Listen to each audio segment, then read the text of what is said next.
Whether a car's chassis is high-end or not depends on the suspension. Luxury car brands such as BMW, Audi, and Porsche all use the Mcpherson suspension, which is perceived as cheaper. Why is this? In fact, the Mcpherson suspension they use is not the traditional type, but a variant known as the double ball joint suspension. The original triangular arm of the Mcpherson suspension is modified into two connecting rods. These rods can independently handle the lateral and longitudinal movements of the vehicle, which somewhat improves the suspension's performance, maintains the space-saving characteristics of the Mcpherson suspension, and enhances some aspects of its performance. However, compared with the double wishbone suspension, it cannot match the performance of a double wishbone without an upper wishbone. The control force of one hand grasping something is not as strong as that of two hands.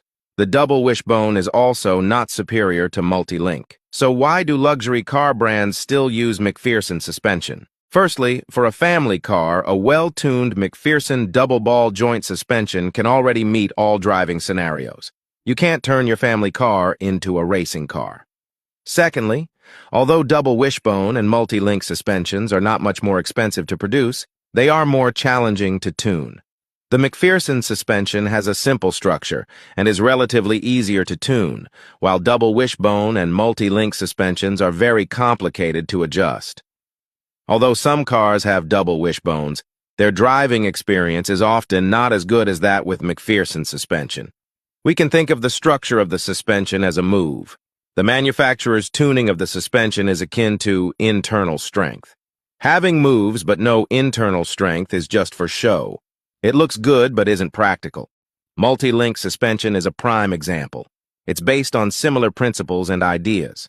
The same 5-link can provide different experiences in different models. In this case, the advantage of using a double ball joint suspension becomes apparent.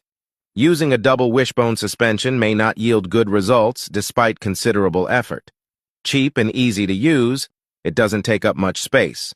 Double ball joints that are easy to tune and worry-free naturally become the first choice.